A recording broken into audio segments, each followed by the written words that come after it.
In any discussion or investigation of religion or civilization, the ancient Mediterranean plays a key role.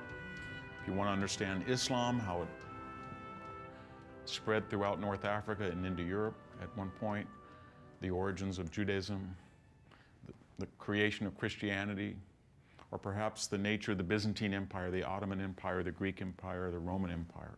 All of these have one thing in common. They're inexplicable without understanding the Mediterranean.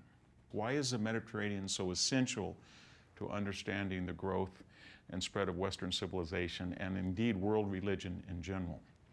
Before answering that question, just stop for a minute and ask us what Mediterranean means. It's a Latin word, medius, and the genitive plural of terra, terrarum, in the middle of all the lands, meaning the continents. It's the only sea in the world that unites three continents, Asia, Africa, and Europe. It's a translation from a Greek word mesogeus, the land in the middle land. Something strange about the Mediterranean Sea, though. Think about it for a minute. It's enormous. It's from the Straits of Gibraltar in the west all the way eastward to the edge of the Black Sea is about 2,400 miles.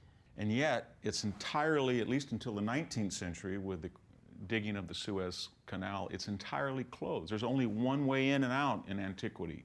For 25 centuries of Western civilization, only one way in, an 8-mile strait at Gibraltar. It's a deep sea. Averages about 5,000 feet in depth, and it's very rich in sea life. It's a calm and protected sea. It's got about 300 islands.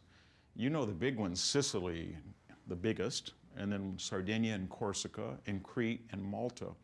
But they're not just numerous, but they're strategically located. So if you want to go from Greece to Africa, you can stop halfway in Crete. And so the Mediterranean was navigable very easily because there were stepping stones, so to speak, between the three continents.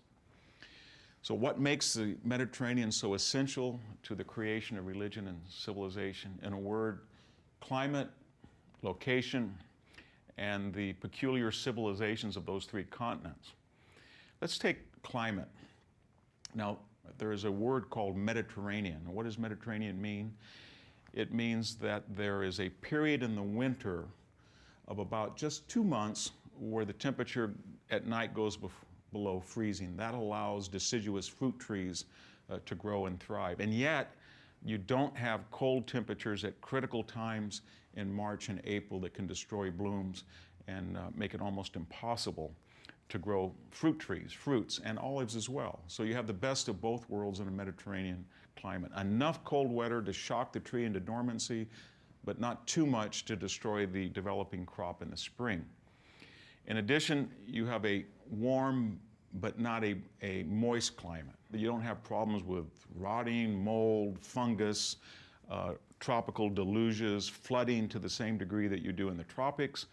And this is very important. Unlike the Baltic region or Northern Europe, you have enough days of 70 degrees and over, 65 and over, from March all the way to November that allow people to participate outdoors. Think of it for a minute.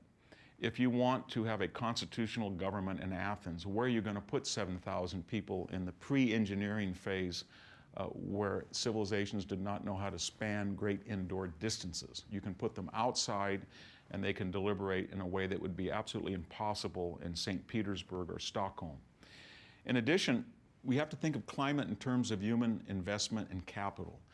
While people in the Mediterranean for much of the year, 9 to 10 months out of the year, were able to concentrate on outdoor activity, the people either in the tropics or in the northern climates were not, and they had to spend more money therefore. They had to protect themselves against constant flooding in the tropics, and in places as diverse as northern Germany or Norway or western Russia, they had to spend a lot of capital in providing constant fuel in the winter to heat their homes, and they had to have much more investment in clothing. They didn't have as many clear days for construction. If you're going to build a temple in Italy versus building a temple in Sweden, you can see that you're going to have a lot more time to do so in a Mediterranean climate, and you're going to have a lot less investment in efforts to keep warm. So there were innate advantages in a Mediterranean climate. The second question is location. Now, as I said, Panama is ideally located. It's between the Pacific and the Atlantic. It unites North and South America, but it doesn't achieve the same level of influence as the Mediterranean Sea does. Nor does the Caribbean Sea, nor does the Baltic Sea. Because while these seas can unite two continents, they do not unite three continents. And more importantly, it's the continents in question that they unite. For a variety of reasons, in the first millennia BC, first 2 millennia BC, there's not a lot of civilization going on in South and North America. There is in Asia, but it's in isolation. But if we go and look at the Mediterranean, we have not just the three great religions emerging, Judaism, Christianity, and Islam, within a 1,000-year time span, but we have monumental civilizations. In Egypt, in the so-called Fertile Crescent, civilizations as diverse as the Assyrians, the Babylonians, and then we have the Hittites in Anatolia, we have the Persian Empire, and then the great classical civilizations. All of them taking advantage of this connectivity. And we should remind ourselves at the very outset that in the ancient world, in the pre-industrial age, before internal combustion engines, it's about 10 times as cheap to navigate by water than it is by land. So envision this Mediterranean as a superhighway that's going to connect three continents, and it's going to allow them to trade with one another, to learn from one another, to fight one another, and this rich interaction is going to create a dynamism that's not present in places in the north, or places in the Caribbean, or places in the Sea of Japan. But more importantly, think of these continents also as reverse funnels. In other words, all of the riches of Africa, whether it's precious metals or diamonds or ivory or slaves in the ancient world, can come from the south to the north to ports. In the classical world, they would be as diverse as Carthage or Alexandria, or they can come up through great rivers like the Nile, and then they hit the Mediterranean coast, and they can be very cheaply transported either eastward or northward on this globalized highway, so to speak. And the same is true of precious spices, silks from China and India that can come through Asia Minor, and then at places like Miletus or Ephesus, they can enter the superhighway. And in terms of Northern Europe, whether it's timber or iron ore or tin or copper, they can come down from places as diverse as Marseille or in the Dalmatian coast or Rome, or they can come through the Rhone Valley on rivers. So the Mediterranean is sort of a collecting pot, as it were, of all the diverse natural resources of three great continents, and they all collide in one place. And this makes it unique in the way that other strategically located places are not. But there's one third reason, there's a third reason why we should appreciate the Mediterranean. It's just different than other inland seas. It's enclosed. 8 miles wide at the entry at Gibraltar, and then you can go for 2,400 miles, at least before the 19th century, in the Suez Canal, where there's absolutely no other outlet. And this had a number of ramifications. Number one, it meant that while there's always currents and rough seas, currents and rough seas were far less frequent in the Mediterranean.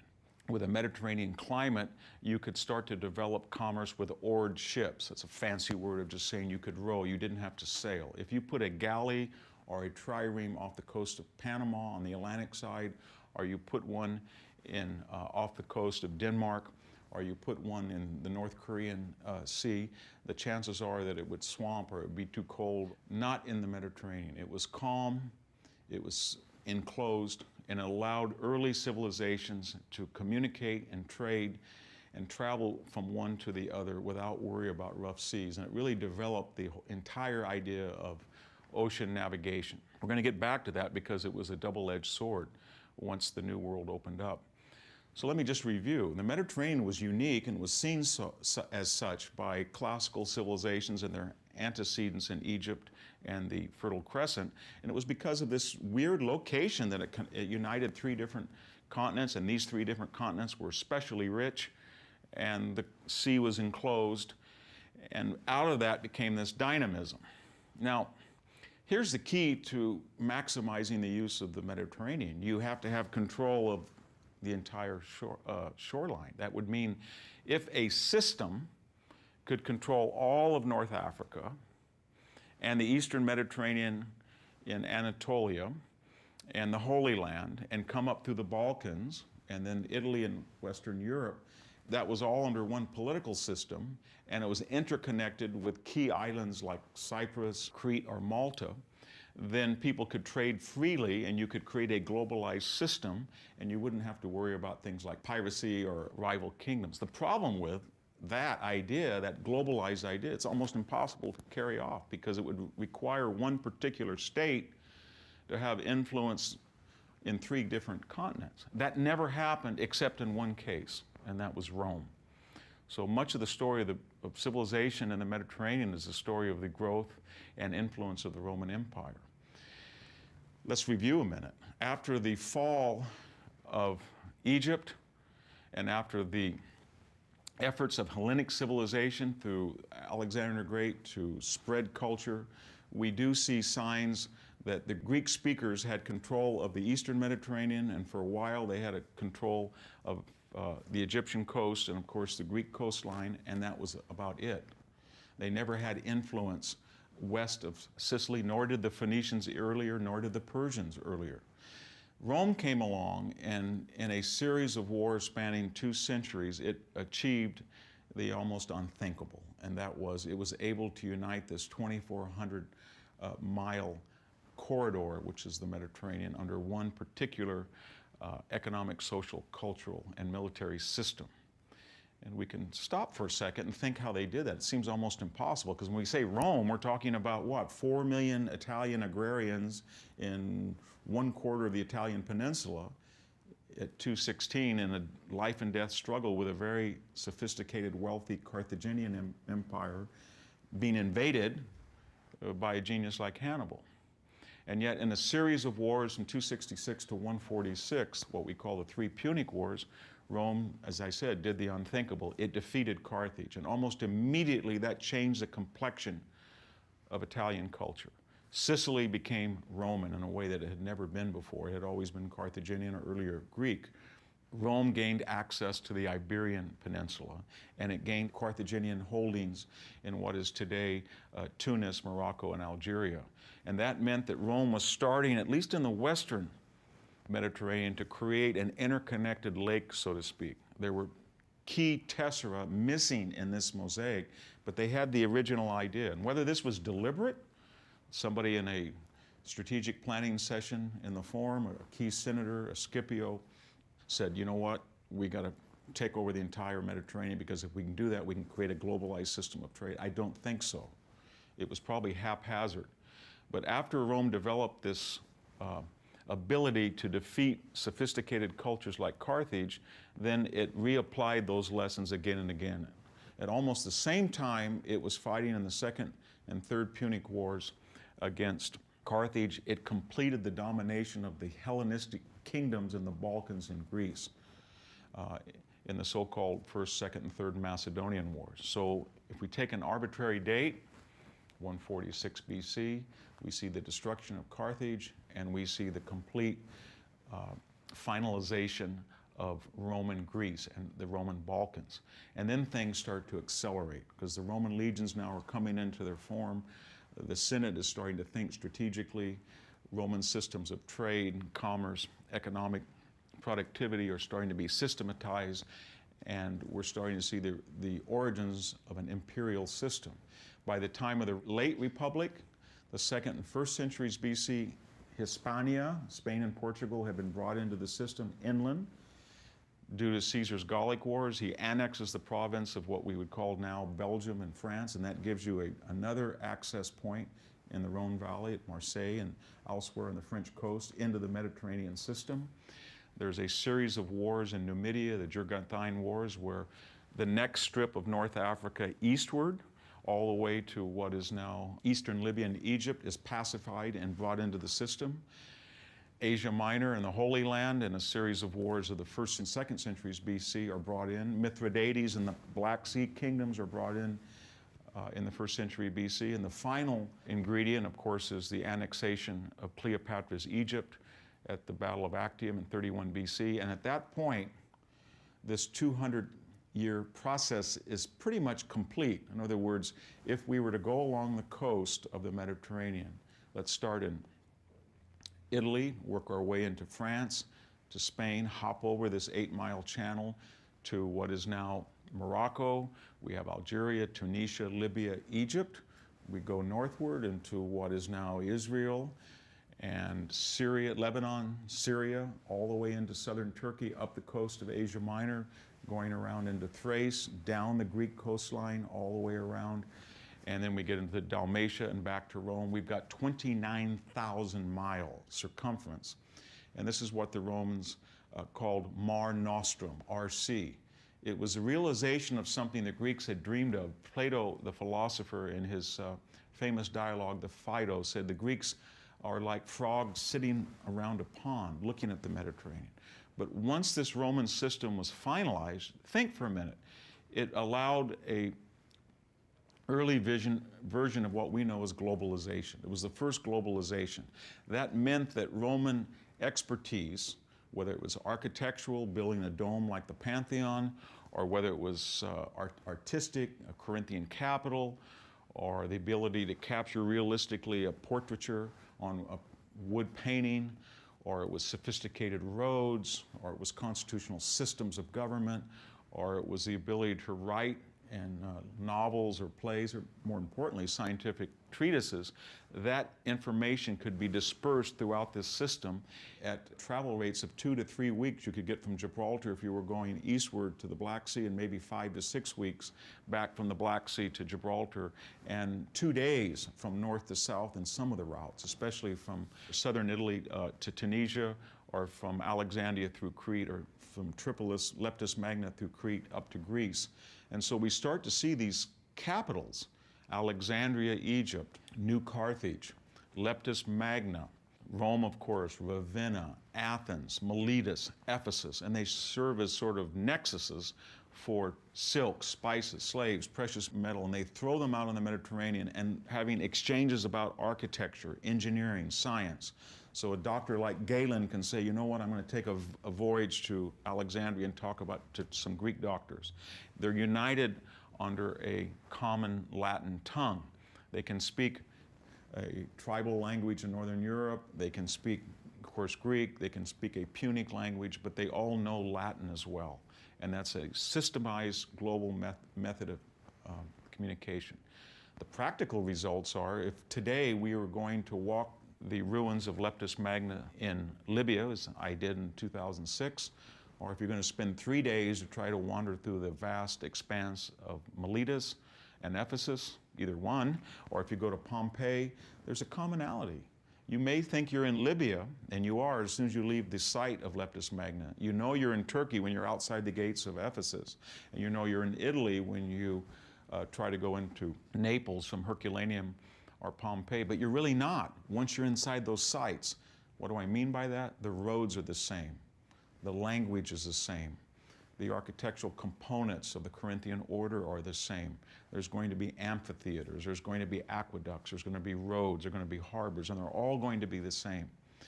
Aelius Aristides, the Greek essayist, said these cities are in constant competition with each other, especially during the period of the so-called 5 good emperors, that mystical period roughly from about 96, 97 AD all the way to the end of the 2nd century AD, when there was really Marcus Aurelius, Antonius Pius, Trajan, Hadrian, and Nerva working backwards. And we had these good emperors where there were not a lot of internal wars, and this system really came to a refinement. And a person, whether he was born in Thrace or whether he was born in the Atlas Mountains or whether he was born in the Balkans, he could find a way to get to the port, and then he was a citizen, so-called, of the world. So Rome united the Mediterranean in a way that nobody ever before, and they had tried, was unable, and nobody afterwards had been successful either.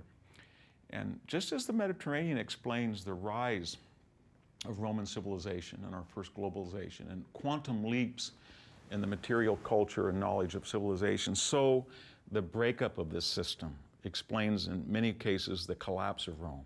And it started, as you know, with the tribal invasions from Northern Europe and Eastern Europe, what we today would call Poland or eastern parts of Germany, where these Germanic tribes started to migrate across the Rhine, across the Danube into Italy. And the first major collapse of Roman society, of course, was the onset of the Visigoths in 410 AD, where a Germanic-speaking tribe came in, sacked Rome, and then moved on toward Hispania and created the Visigothic kingdom of Spain.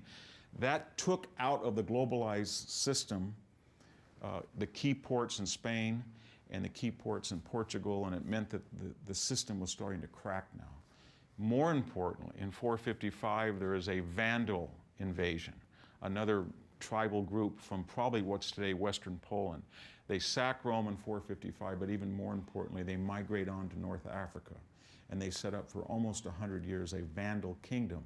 That takes out what is today Morocco, Algeria, and Tunisia.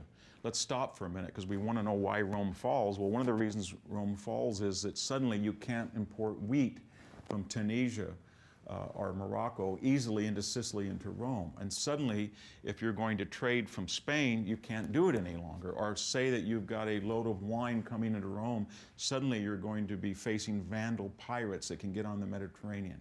So the system is starting to fragment, and with that fragmentation, goods and services, communication, knowledge itself is starting to be lost.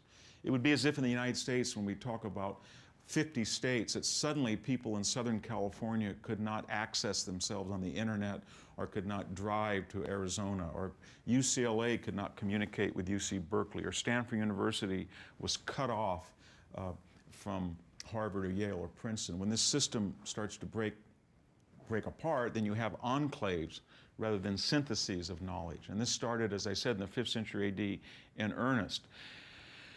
There was another critical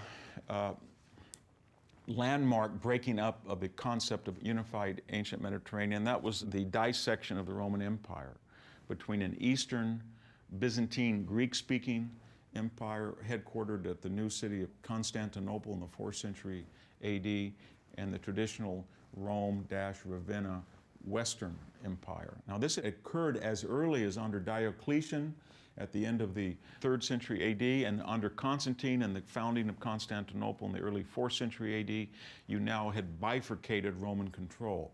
And this would only get more serious, so that when the Western Empire is, besieged by Vandals and Visigoths, and then finally the final Gothic sack in 476, there's not an Eastern Empire to aid it, because they have been estranged.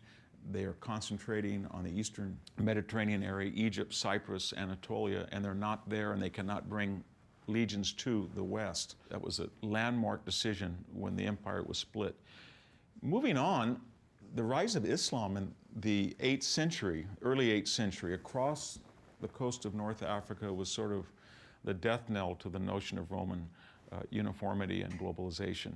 Remember that as Islam spreads out of Mecca and Medina, it goes into Egypt, Libya, Tunisia, Algeria, Morocco, across the Straits of Gibraltar. And that meant that even though these Gothic kingdoms that had set themselves up in Egypt, and even though the Byzantines had been very successful in trying to reincorporate this system of globalization under Justinian and his brilliant general Belisarius, in the 520s and 530s AD, they could not stop, their successors could not stop Islam. And so Islam cut off the Mediterranean in a very antithetical way. They were very much more uniform and successful than the Vandals that they replaced. So suddenly, and we're talking 710, 720, the successors to the Roman Empire, the Gothic and Northern European Christian occupiers of Italy, found themselves without access to the classical riches of Africa or Asia or Western Europe and Spain. So that marked a break. There was another civilization that tried to replicate what the Romans had did, and that was the Ottomans. The original Seljuk Turks had migrated west, sacked Constantinople and taken it in 1453 under a series of dynamic emperors. They tried to reconstruct the globalized empire, and they could not put the final pieces into play. France, Italy, they lost at the Battle of Lepanto in 1571, and so they never quite got they got 75% of it, but never quite the entire Mediterranean, and finally they were defeated by the West. There's a final wrinkle that explains why the Mediterranean was so important in antiquity, but not in the Industrial Revolution, not in the late 15th to the so-called present age, and that was simply that the Mediterranean was paradoxical. Just as we said a small strait allowed a calm sea and protection against the Atlantic, it also meant isolation.